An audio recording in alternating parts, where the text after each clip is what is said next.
tentunya di bulan suci Ramadan ini kami juga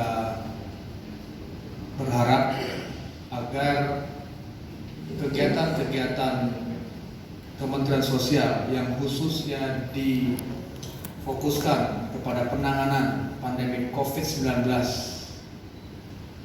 yang saat ini masih dalam kurva yang menaik di negara kita ini, kami sangat berharap bisa mendapatkan tempat dan juga pemberitaan dan juga objektif di media, khususnya media-media yang Ibu Bapak hadir pada acara sore hari ini.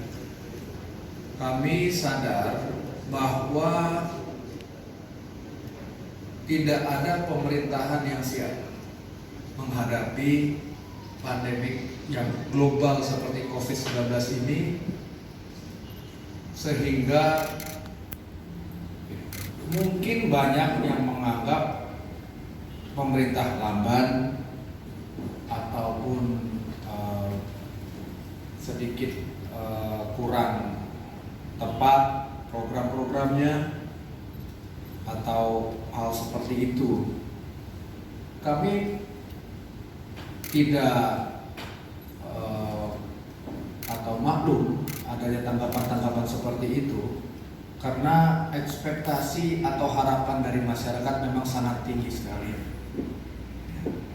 Tapi kadang-kadang kita juga suka lupa bahwa negara kita ini sangat kompleks.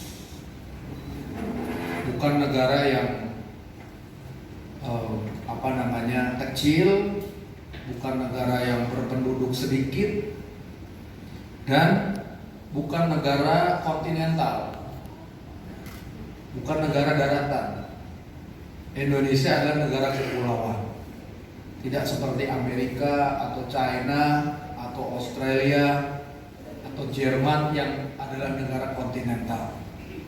Mengirimkan bantuan lewat darat bisa langsung sampai. Indonesia adalah negara archipelago, negara kepulauan yang tentunya memiliki tantangan sendiri, khususnya di saat-saat sulit seperti pandemi COVID-19. Oleh karena itu juga itu sangat mempengaruhi kecepatan daripada respon, daripada program penanggulangan yang dilakukan pemerintah. Apalagi semuanya berharap program-program, khususnya program-program bansos yang akhir-akhir ini saya hanya mengambil hikmahnya. Artinya begini, mungkin kalau dalam kondisi normal itu Kementerian Sosial itu bukan salah satu kementerian yang terlalu seksi gitu. Tapi karena COVID-19, alhamdulillah ada hikmahnya.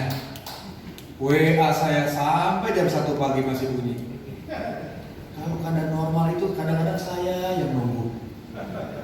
Bang Usman kok gak WA saya, Cak Bakir gak WA saya. Tapi begitu COVID-19 datang, dung.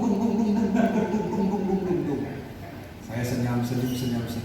Tadi pagi bahkan, karena kita kan kadang-kadang sulit ya mengambil waktu untuk olahraga. Di dekat rumah saya di Senopati situ ada lapangan Blok S, kalau tahu. Saya suka, sebenarnya lapangan itu ditutup, cuman karena saya menteri mungkin kalau saya datang dibukain. Jadi cuma saya yang keliling-keliling. Itu sambil jalan, sambil jawab-jawab wartawan. Ada dari ini.com, itu.com, nanti ada TV One, ya kan? TV One. Jalan, ternyata nggak terasa jalan udah 50 menit. Itu hikmah dari COVID-19 untuk Kementerian Sosial. Jadi saya menanggapinya dengan happy saja, walaupun kadangkala pertanyaan-pertanyaannya itu seringkali terkesan agak sedikit memojokkan juga, tapi oke lah. Namanya juga wartawan kan gitu ya. Jadi namun kami Kementerian Sosial, kami punya komitmen tinggi, pasti akan bekerja dengan sangat keras dan sepenuh hati. Teman-teman di sini semua kerjanya sudah tidak kenal waktu. Saya juga tidak kenal waktu. Sejak Kamis Jumat, begitu tidak ada rapat, baik Vikon maupun di kantor, pasti kita ke lapangan semua. Ya. Kenapa? Karena kadang-kadang kami juga penasaran, apa iya sih yang diributkan di media itu di lapangan juga ribut gitu. Apa iya sih yang diributkan, diviralkan di media-media sosial itu di lapangan itu juga ribut? Apa cuma gara-gara 1-2 orang viral, terus sak Republik nanggapi semua? Saya nggak usah ngomong lah ya. Tapi kalau saya paling senang begini, kalau misalnya ada wartawan atau apa, saya bilang gini, kalau wawancara saya terkait 1-2 viral berita, mohon saya dijadikan satu dengan beliaunya, saya bilang begitu. Itu lebih baik. Sehingga nanti saya ditanya, terus yang sana ditanya, muter-muter aja di situ gitu loh. Tapi mungkin itu juga kalian mencari media gitu ya. Tapi sebagai informasi, mengulangi penjelasan saya di awal, memang tidak mudah. Pada saat kami sudah set untuk 1 tahun yang normal dengan penganggaran pemrograman yang normal, tiba-tiba harus banting setir untuk menanggapi pandemi COVID-19 yang sangat masif. Ini kan sangat masif sekali. Kembali lagi, Indonesia bukan negara kecil, bukan negara daratan, kita harus banting setir. Nah, kebetulan di antara kapal-kapal perahu-perahu itu ada satu perahu namanya Kementerian Sosial. Ya, antara lain kesehatan, sosial, mungkin ada BNPB, ada yang lainnya. Ya sudah, kita rombak semua. Pertama apa? Harus realokasi anggaran, refocusing kegiatan. Itu pun ada proses. Ya. Kalau kita bicara di level bawah kan sulit. Saya bilang itu kan ada prosesnya. Emangnya negara ini nggak ada aturannya ya kan? Menggunakan uang kan ada aturannya, ada prosesnya, ada tahapan, ada step-step persetujuan. Ya, langsung. Singkat cerita, kami akhirnya melakukan atau ditugaskan Presiden untuk membackup atau menanggulangi dari sisi penyaluran atau perlindungan sosial atau yang lebih populer disebut bantuan sosial. Nah, di Kementerian Sosial ini kan ada 2 bansos, program bansos yang reguler, program Keluarga Harapan PKH dan program sembako atau kartu sembako. Yang saya amankan, yang kita amankan pertama-tama sekali adalah 2 program reguler ini harus. Kenapa? Karena di saat normal pun mereka ini miskin. Bagaimana di saat tidak normal seperti pandemi COVID-19, pastinya tambah susah. Oleh karena itu, saya usulkan kepada Presiden, kebetulan memang Presiden juga sangat komitmen dengan program-program tersebut. Kita naikkan penerimanya, PKH 10 juta, program kartu sembako, ini yang banyak nih, 20 juta ya. Dari 15,2 juta jadi 20 juta. Kita harus mencari 4,8 juta keluarga. 4,8 juta keluarga. Dan kalau Presiden itu kan perintahnya kan 2 minggu, 3 minggu gitu. Sebulan. Ya saya perintah ke saya juga sama, 2 minggu, 3 minggu. Begitu aja udah, mau tinggal perintah kok. Urusan gawang gimana ya urusan mereka lah ya kan. Ya, gitu. Ini aman nih, walaupun sekarang sebagai update untuk yang PKH dari target 10 juta sudah cuma sekitar 20 ribuan kakak. Ya betul ya, Dirjen ya. 20 ribuan kakak sampai lagi pada target 10 juta kakak menerima. Yang program sembako atau BPNT dari target 20 juta sekarang sudah hampir 18 juta ya Pak Dirjen ya. Kurang 2 juta sedikit lah. Tapi harusnya bulan depan ini terkejar. Nah itu yang reguler. Di samping itu tentunya kita juga mengirimkan bantuan-bantuan seperti masker, hand sanitizer yang kadang-kala ditempeli stiker lain,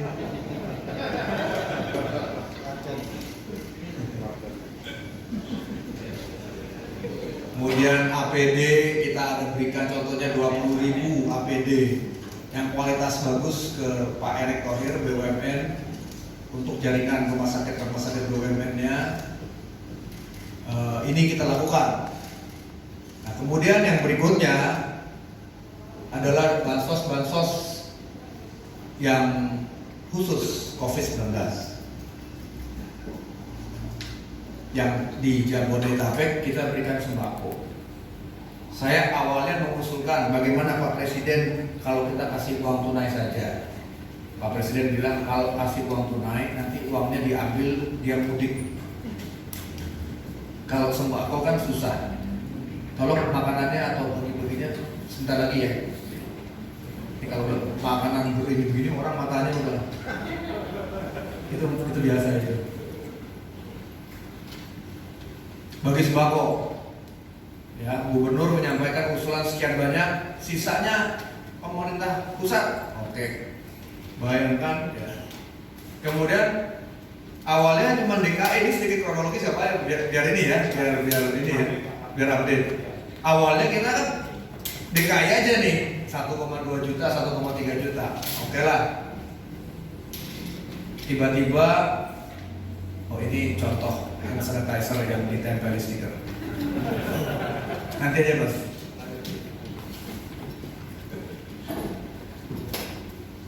Terus Presiden minta tambah lagi Bodetabek, waduh, ya kan? Hitung ya kan? Sampailah pada angka 1,3 juta warga DKI, 600.000 ya, 600.000 keluarga Bodetabek. Bo-nya itu Kabupaten Bogor. Dan tidak semua, karena kan ada yang daerah-daerah yang jauh-jauh, ini tidak semua. Ada yang di 7 kecamatan yang berbatasan langsung dengan DKI.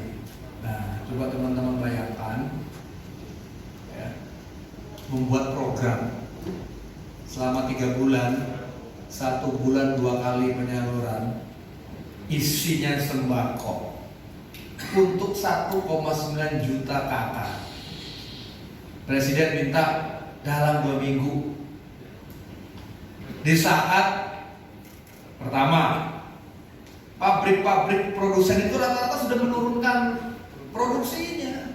Ini kan bukan normal, harus diingat. Kalau normal gampang. Ini rata-rata mereka sudah menurunkan produksinya karena ekonominya kan tiba-tiba demand langsung anjlok semua, ya kan. Akhirnya banyak karyawan mereka yang sudah mudik, sudah sebagian dirumahkan, ya. Saya punya teman dekat saya yang punya salah satu jaringan makanan terkenal harus merumahkan 7.000 karyawannya dari 28.000. Seperti itu seriusnya. Udah, yang penting kita jalan saja. Belum lagi yang lainnya, makanannya, belum lagi kantongnya yang sempat kemarin ramai. Kenapa kantongnya mesti ada tulisannya bantuan presiden? Kenapa enggak bantuan Menteri Sosial Republik Indonesia? Lebih senang saya kalau gitu. Kenapa enggak bantuan ini, bantuan itu? Ya kan? Dan itu juga bayangkan gak gampang. Karena presiden juga minta berdayakan, ini kan program besar. Ini sedikit cerita nih, sedikit apa namanya, behind the scene gitu ya. Presiden bilang saya, Pak Menteri, berdayakan pengusaha-pengusaha UKM. Waduh, saya bilang, kalau nggak pakai kata-kata itu, mohon maaf, saya udah pikir, saya tinggal ngomong 1, 2, 3 selesai. Ini apa adanya nih. Saya udah mikir sebelum ada beliau, pokoknya kalau tanya gimana caranya, saya ngomong ke A, B, C, selesai. Ini barang cepat. Udah ada sistemnya, outletnya di mana-mana, sourcing urusan mereka. Begitu ketemu presiden, berdayakan pedagang-pedagang, dia sebutlah lokasi-lokasinya. Beliau sebut, jangan yang itu aja. Waduh, udah tambah pusing lagi saya. Ulang bingung, suruh program cepat, tepat, nggak boleh pakai ini, pakai itu, gitu ya kan? Nah, apa-apa lah. Akhirnya sudah lah, teman-teman juga kumpulin. Udah, akhirnya ya kita ajak mitra-mitra, ya. Ada BUMN, BUMD, ada pengusaha nasional, semua. Pengadaan kantong juga yang UMKM. Ini nggak mudah awal-awalnya, ya kan? Belum lagi soal data, nah ini pasti mau nanya data. Tiba-tiba sekarang itu semua orang jadi ahli data, ya kan? Jadi profesor data semua. Padahal nggak ngerti sebenarnya itu data itu gimana gitu, ya kan? Data itu saya bilang, mau kita debat seperti apa, yang paling valid pegangan data untuk rakyat miskin itu ya DTKS. Sudah nggak ada lagi. Dan itu pun awalnya KPK mengingatkan kita sebenarnya, tolong program-program bansos Kementerian Sosial kalau bisa hanya menggunakan satu data yaitu DTKS. Waduh, saya bilang ini berat nih. Saya lapor Pak Menko PMK, oke kita sikon aja ke KPK. Saya bilang, Pak ini susah kalau kayak begini. Kalau kita kunci hanya sayanya seneng, gampang, tinggal keluarin aja. Tapi nanti daerah ribut. Loh ini DTKS kan kondisi normal. Kalau nggak normal kan ini kan nggak normal. Ada yang di luar DTKS dong. Akhirnya disampailah kesepakatan. Ternyata KPK juga paham. Saya bilang tolong KPK buat surat edaran. Dibuatlah surat edaran bahwa non DTKS pun boleh. Kan ada tuh teman-teman lihat. Hanya disebutkan nama, alamat, NIK harus lengkap, dan ini nanti akan masuk menjadi DTKS. Nah udah, artinya data beres, mantap, ya, programnya kurang lebihnya mantap, yaitu anggarannya, ya kan gitu, ya kan nggak mungkin jalan pakai apa, ya kan kita nggak punya anggaran ini. Tapi awal-awalnya saya nggak mau info presiden, terakhir baru. Loh ini ternyata belum ada di banyak Kemensos. Ya belum Pak, angkanya gede kayak gini. Oh, nah, tapi Bu Menteri Keuangan sangat kooperatif lah. Saya bilang Bu ini harus cepat Bu. Karena kalau nggak cepat kita kena semua nih pemerintah pusat. Udah. Terus akhirnya kita sepakati yang Jabodetabek kita berikan sembako. Mulai 20 April. Kemudian yang luar Jabodetabek bagaimana? Kan nggak mungkin kirim sembako dong ke Morotai, ke Alor, bayangin nggak? Kirim ke apa kan? Tambrau, Maibrat, ya kan? Puncak Jaya, di mana kirim sembako ke sana? Ya kan? Udah, saya bilang saya usulin lagi ke Presiden. Pak Presiden, kita kasih uang saja lah. Oke, nilainya disamakan 600.000 per bulan kali 3. Pak Presiden waktu itu mungkin patokannya kartu prakerja. Kartu prakerja kan 900.000. Udah pakai angka itu aja, Pak Presiden biar gak ribet. Terakhir dana desa juga sama, pakainya 600.000 juga. Pokoknya 600.000 sekarang magic number lah. Udah. Yang Jabodetabek sembako, luar Jabodetabek tunai, ya, bansos reguler jalan, PKH, kartu sembako, ya, semua jalan. Tentunya awal-awal tidak mungkin mulus. Tidak mungkin mulus karena ternyata daerah-daerah pun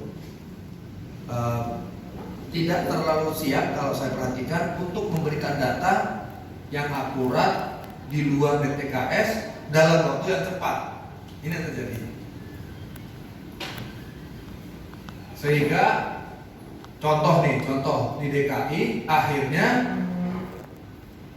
data yang kita gunakan persis sama dengan data yang digunakan oleh Pemprov DKI pada saat penyaluran sembako oleh Pemprov DKI, sama plek. Saya sudah tadi 15 titik saya dari mulai Jumat, dan saya langsung berdialog dengan warga yang menerima. Ternyata itu permasalahannya di DKI. Artinya apa? Kesepakatan awalnya itu di ratas bahwa oke, DKI cover sekian, pemerintah pusat lewat Kemensos cover sekian, beda nih. Ya. Ternyata DKI tidak siap juga ini. Kan nggak mudah juga nyari 1,3 juta KK itu kan. Kalau pernah ke lorong-lorong di Cakung Timur, di Muara Angke itu kan bingung nyari-nyari. Semuanya layak nih dikasih bantuannya kan. Tapi ya begitulah. Saya tanya ke RT RW, kenapa permasalahannya? Begini Pak Menteri, kami masih melakukan pendataan yang baru, sembakonya Pak Menteri udah datang. Ya.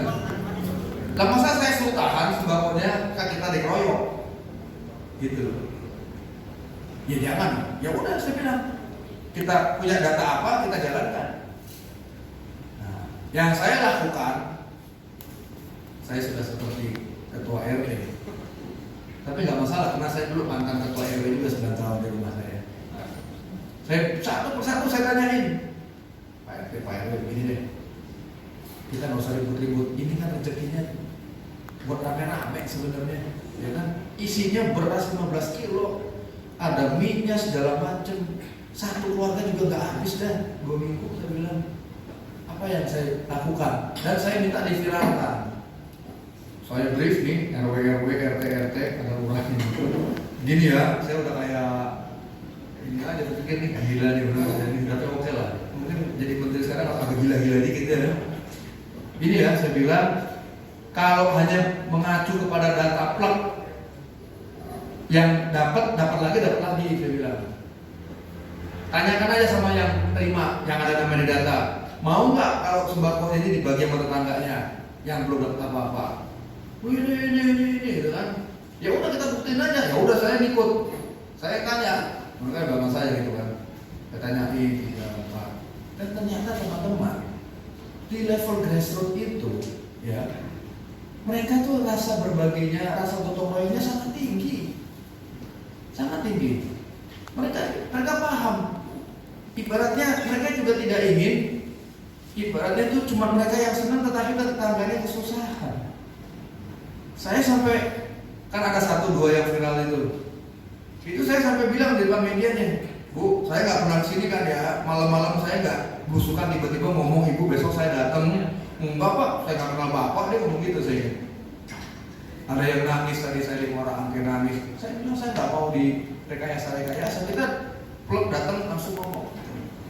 Nah, saya mengambil kesimpulan, ya, artinya masalah pendataan iya memang agak, dan kita kan belum ada satu mekanisme yang real time gitu ya, kan belum ada. Mungkin nanti kita pikiran bersama, sehingga kita lakukan seperti itu. Saya selalu sampaikan di media, penyelesaian di level grassroots ini secara kekeluargaan sangat mungkin. Yang penting di level bawah pun harus ada leadership. Di level RT, di level RW, lurah harus ada leadership juga. Mereka kan leader ini. Nah, saya mungkin istilahnya juga memberikan contoh lah bahwa kalian juga harus bisa ngomong seperti ini. Jadi ada leadership. Ya. Saya akan terus lakukan itu. Nanti yang berikutnya Bodetabek saya akan turun lagi. Saya mau cek benar-benar satu persatu. Bisa nggak kita lakukan seperti ini? Nah, itu sedikit update. Kemudian saya minta ke gubernur agar untuk tahap penyaluran yang berikutnya saya minta data yang fresh, yang baru. Beliau menyanggupi dan beliau bilang kami sedang mengkompilasi data-data yang baru usulan RT RW. Oke, jadi nanti kita akan gunakan yang data yang baru, tapi ini sudah jalan, saya kira nggak usah dipermasalahkan lah. Kita ini mau bantu masyarakat kok, nggak usah terlalu ribut-ribut lah, ya. Masyarakat juga kepingin situasi yang tenang di bulan suci Ramadan, bulan yang penuh kehikmatan. Kita juga nggak usah terlalu heboh-heboh yang tidak terlalu penting. Ya. Bulan berikutnya akan Bodetabek. Hari ini sudah, besok ya, sudah mulai jalan. Bansos tunai. Jadi untuk di Jakarta mungkin sudah hampir 1 juta, 1 juta kakak mungkin sudah hampir per hari ini kita salurkan sembako. Nah, memang target 1,3 juta ini masih ada sisa. Nah, itu juga terus terang saya Pak Dirjen ya, saya kira ini open juga. Kalau teman-teman ada informasi komunitas-komunitas terdampak, silakan masukkan ke kita. Kita masih punya sisa paket sembako yang nggak banyak-banyak amat lah, mungkin sekitar 300.000 paket. Ya, nanti bisa kita inikan, kan mungkin teman-teman punya komunitas gitu ya, yang penting ada nama, alamat, nik, kita bisa bantu ya. Nanti teman-teman yang nyalurin aja ya, kita lihat dari jauh lah gitu, nggak apa-apa ya. Saya kira ini perlu juga, karena apa? Kita harus menghabiskan masalahnya. Kan kita juga nggak mungkin kita stok juga barang ini ya kan, kita harus habiskan. Teman-teman semua welcome ya. Kalau ada komunitas-komunitas terdampak yang perlu kita bantu. Kemudian untuk bansos tunai, bansos sembako yang berikutnya di Bodetabek ini kurang lebih 550.000 ya. 550.000 sudah mulai akan kita jalankan. Ya, kami juga bekerja sama dengan Bulog untuk melakukan bansos beras. Sedangkan bansos tunai, insya Allah minggu ini akan selesai 1,8 juta. Satu minggu ini 1,8 juta akan disalurkan melalui kantor pos. Ya. Yang sisanya 780 ya, 780.000 ya. 780.000 ditransfer. Jadi begini, bansos sembako tadi sudah mekanismenya sudah kurang lebihnya seperti tadi yang saya sampaikan. Bansos tunai itu ada dua mekanisme. Yang pertama, nah ini saya jelaskan lagi, bahwa data penerima bansos itu full 100%, tambahin 10% lagi deh, 110% dari daerah. Tidak kami yang tentukan. Kami hanya memberikan referensi. Ini loh data terpadunya. Kan begitu ya Pak Dirjen. Mau dipakai monggo, mau dipakai sebagian monggo, mau nggak dipakai seluruhnya monggo. Ya, surat kami juga begitu, nanti ditunjukin suratnya juga boleh. Tidak pakai ribet. Ya. Ke seluruh daerah. Sosialisasinya seperti apa? Kami dan tim melakukan video conference 16 kali. 16 kali video conference, nggak sekali, recordingnya ada. Ya. Dalam video conference itu pun kami buka ruang untuk tanya jawab, nggak cuma perintah, bla bla bla bla bla bla, sampai malam kita video conference. Gubernurnya ada, bupatinya ada, wali kotanya ada. Setelah itu disusulkan lagi dengan surat. Suratnya isinya cuma tolong, jadi gini, suratnya itu gini. Alokasi untuk daerah Anda itu sekian, misalnya 10.000 kakak. Tolong isi, yang penting dia bukan penerima PKH atau kartu sembako, udah titik. Itu saja. Karena memang itu presiden juga minta, jangan yang numpuk-numpuk, jangan yang sudah terima bansos-bansos sebelumnya terima lagi. Tapi ada juga daerah yang mengusulkan, ini Jawa Tengah nih, bekas daerah pemilihan saya nih. Pak, kalau 600.000 itu di kampung gede sekali katanya. Bisa nggak bikin surat edaran, Pak Menteri? Ya dibagi toh aja, bagi roto gitu. Saya bilang udah nggak bisa lagi, saya bilang nanti saya kena masalah, saya bilang gitu. Ya, kalau di bawah tangan sih silakan aja ditransfer satu orang bagi 3 sih silakan aja, tapi surat edaran nggak mungkin. Nah, jadi daerah mengirimkan data kepada kami, kita eksekusi lewat 2 pintu. Kita cek nicknya lewat Himbara. Kalau di dalam nick itu ada yang punya rekening, berarti dia mendapatkannya lewat transfer. Gitu ya. Jadi misalnya terima 10.000 dari Kota Semarang nih, ambil saya dulu. 10.000 Kota Semarang. Ada nick semua lengkap. Kita kasih ke Himbara, cek ini orang-orang ini ada yang punya rekening nggak? Kalau ada yang punya rekening, eksekusinya lewat transfer.